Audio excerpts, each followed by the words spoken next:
host, Alex Garrett.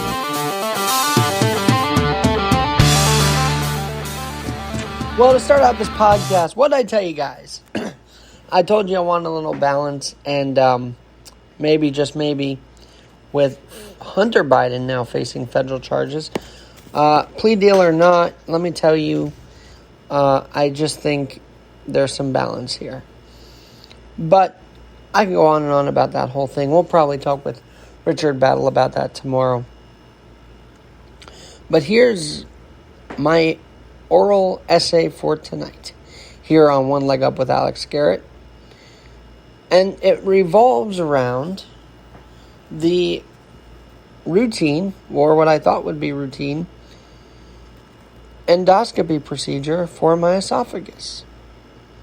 Now, if it was so routine, I probably wouldn't talk about this, right? But there was some cause for alarm after the great doctor, the dedicated Dr. David Lee of Columbia Presbyterian, wrote in his post-procedure notes that when I walked into that operating room for the endoscopy, which of course is the upper endoscope, they look inside your upper GI tract, your esophagus, your chest, and if they have to dilate, they will dilate. Well, Dr. Lee did the thing I think he's been trying to do for a while, to take a look inside of that esophagus, and sure enough, it had to be dilated to 15 millimeters after being 1 to 2 millimeters. And see, why this is so alarming is because I was treating this as sort of a I'll get to it moment, when all along Dr. Lee and others were like, no, you've got to keep an annual or a semi-annual eye on your esophagus. And I thought, well, until I get food stuck, I don't think I actually thought this, but maybe self-consciously I did. I didn't think it was as necessary as I was being told. And I'm talking about this because it was alarming at how small the esophagus was. It was a blessing from God that we got in the OR to, and under the scope to do this when we did, as I had trouble eating the last couple of weeks. And more importantly, it's because while I talk about having one leg up, I quite frankly don't feel I had a one leg up on the situation the entire time. And so, what I have to say tonight is, so what if you have to miss a day of work every 6 months, every year? It's worth it. It's worth it to do self-care, to do self-love, and to do self-health. As you can have all the adventures you want, but at the end of the day, you only get one chance to do it. But why I found this even more profound as I was writing notes for this podcast tonight, I was thinking, man, I talk about having one leg up on everything. And what if there are those like me that feel like we already have one leg up on health, when in reality, we could do a hell of a lot better. A hell of a lot better.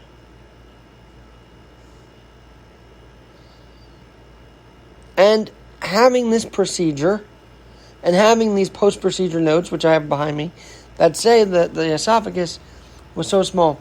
A little background. I have had esophageal problems my whole life. And maybe you have too. Maybe I'm touching a chord in this conversation tonight on the Alex Garrett Podcast Network. That's why I want to do it too.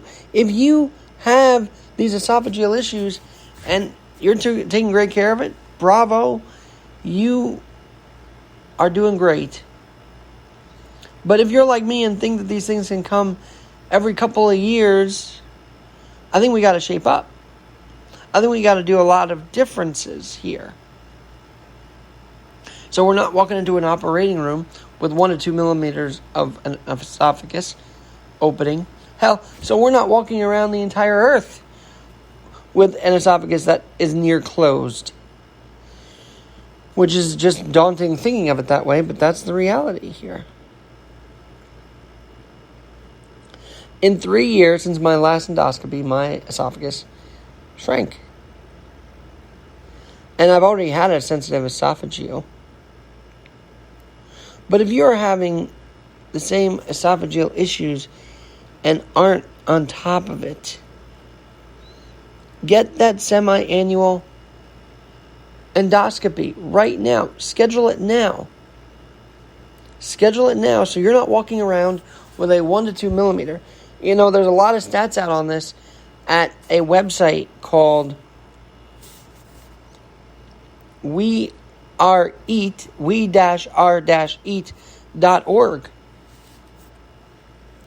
which is a very helpful website. It's an international website, by the way.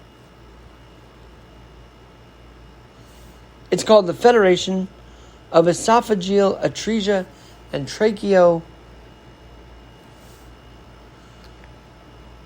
Atresia fistula. Esophageal fistula.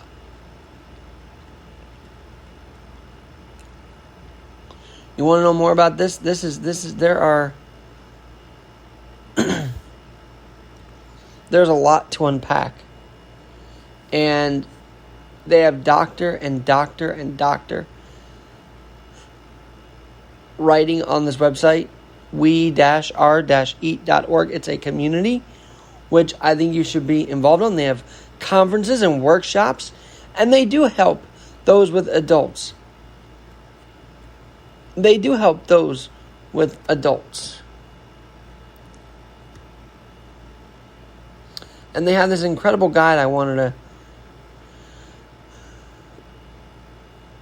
get to because I had an immediate surgical correction at birth for this esophageal atresia, and somehow it took me till age 31 and a half to realize, hey, you know what, maybe doing this biannually or semi-annually or annually is much better, especially if those with Barrett's esophagus are a little more at risk for, I don't know, those things called cancer.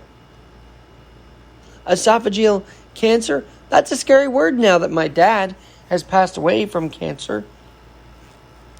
That's a scarier word than I walked into 2023 thinking about. But here we go. It was scary to me in 2019. And yet, that connection I made with the family of Terry Warren, who actually at age 32 died of esophageal cancer, and they honor him every year at Citi Field, and we got the chance to reconnect with them at Citi Field this last weekend, did Gabby and I. You know, my dad used to go to those events too, but unfortunately he wasn't here for it this year. So Gabby and I went, continued the tradition, saw the guys, Mike Sidlowski and Terry, and the family of Terry Warren as well, who had one leg starting at age 6 and lived a very full life till age 32 when his body could not handle the esophageal cancer. But I'm sure he worked as hell as he could to fight off whatever he had to. So are those biopsies coming in next week a little nerve-wracking to me? Am I a little nervous? Yes. But I'm going to think positive and think that this intervention yesterday and the intervention of the spirit of Terry Warren 4 years ago is not by accident. It's by God's design. It's by God's design. It's always been to me, just chewing my food will get the food down. Well, apparently not. Apparently, for adults who have possible long-term esophageal complications,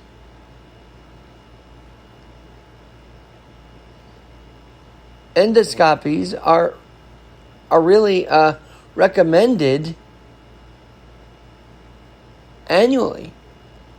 Not just once in a while when you feel like it, but annually.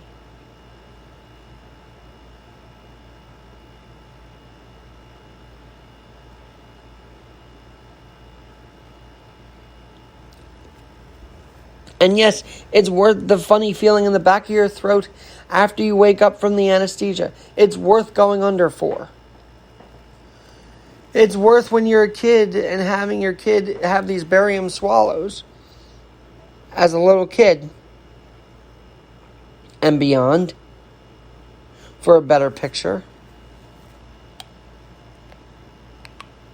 Because you don't want that C word to be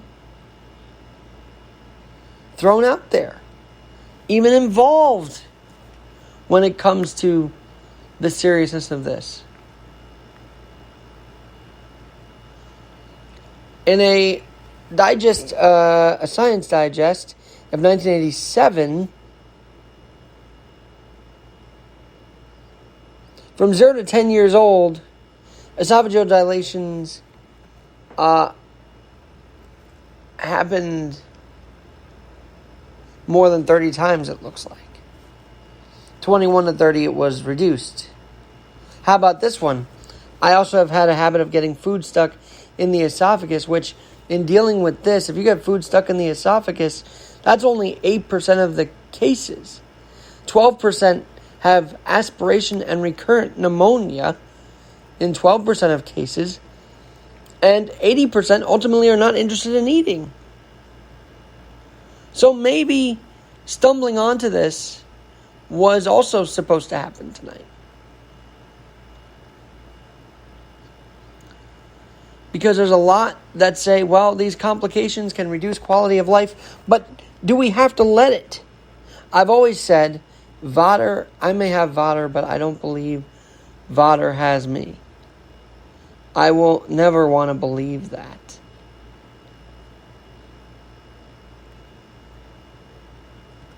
But the more I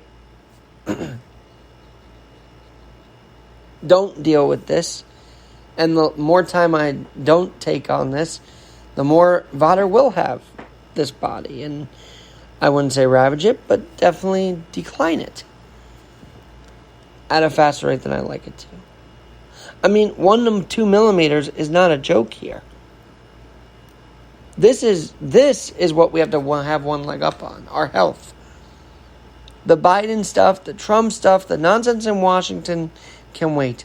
But if you don't have your body in shape, your body ready to go,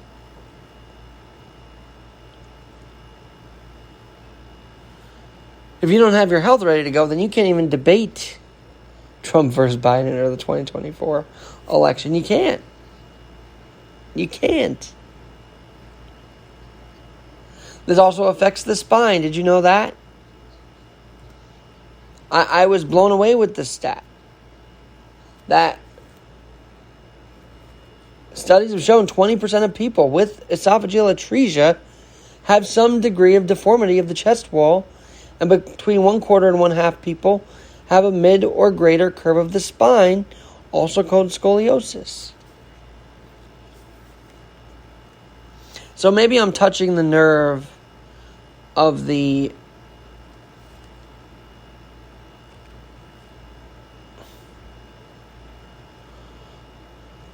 they say regular endoscopies should be are recommended throughout adulthood, not every 3 years, not every whenever you feel like it, but now I'm going to say every year. Now I have a goal, and that's the thing I'll bring this to podcast to tonight, is the goal I have to keep this.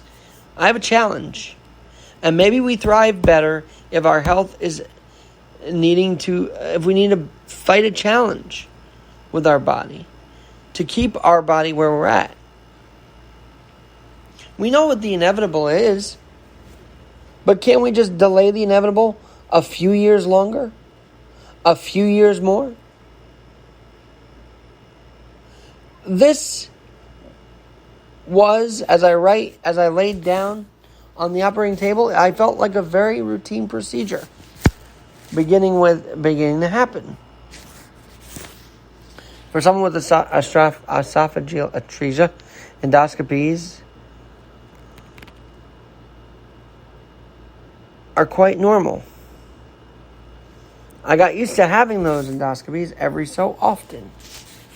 when it became less routine and more alarming, was when I woke up from the anesthesia and I read the doctor's post-procedure notes.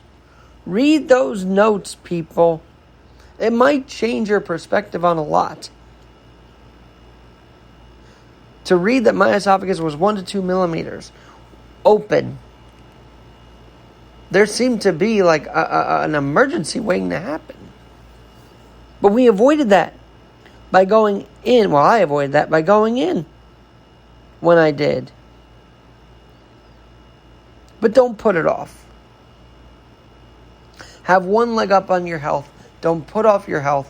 I'm projecting because I'm talking to myself also.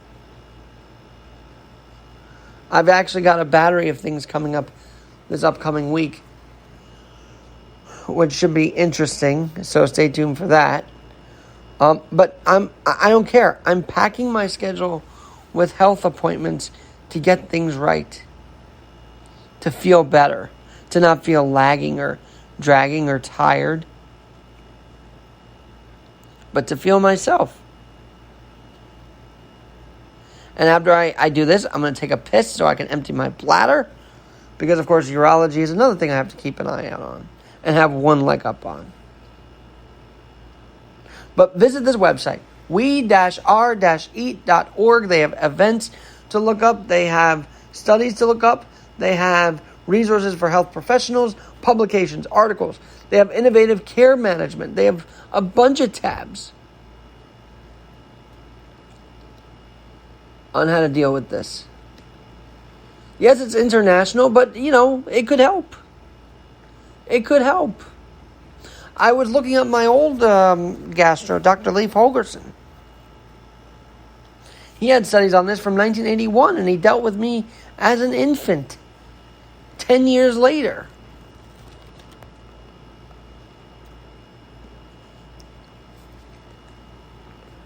So beyond just chewing your food and really being mindful on how you eat when you eat, it's also about finding out the science, finding out, hey, we might have a condition, but how do we make sure that condition doesn't have me? And this is a strong reminder. A disability is not inability. The only inability I could see, because I've gone through it, I've done it, is the inability to stay on top of it, to have one leg up on it. But thank God, even through the haziness that was post-sedated life yesterday after the procedure, I said, let me see those notes. And this was a shocker. And I know it's because I'm not doing these as a 21-year-old or even 15-year-old or 11-year-old. I'm doing this as 31, and that's scaring me too, that this aging process is happening. But now it's about extending life and not letting it crumble and not having one leg up on it. So while I can breathe, while I can talk, while I can podcast, while I can engineer a radio board, I'm going to do it. But I'm also going to step aside and say, look, the days I need to take my health seriously, I will. If I need a whole ass day to take it off, I will. Because, what did I write here?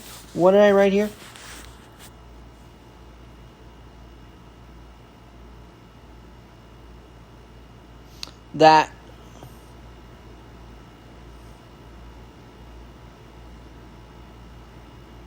I basically wrote, it's so worth missing work if it means self-care, which gives you another day on this amazing planet. Let's have many more days on this amazing planet, will we? It's the people who have gone before us. Today's the 5-year anniversary of my grandmother's passing at age 100. The people who have gone before us want us to stay alive and keep living. It's up to us to do our part for what they taught us. in that lesson of keeping living. So let me say it one more time. It is so worth missing work if it means self-care, which gives you another day on this amazing planet. And that's a wrap on the Alex Garrett Podcast Network. Links below to the different things I've mentioned tonight, and we will talk to you soon.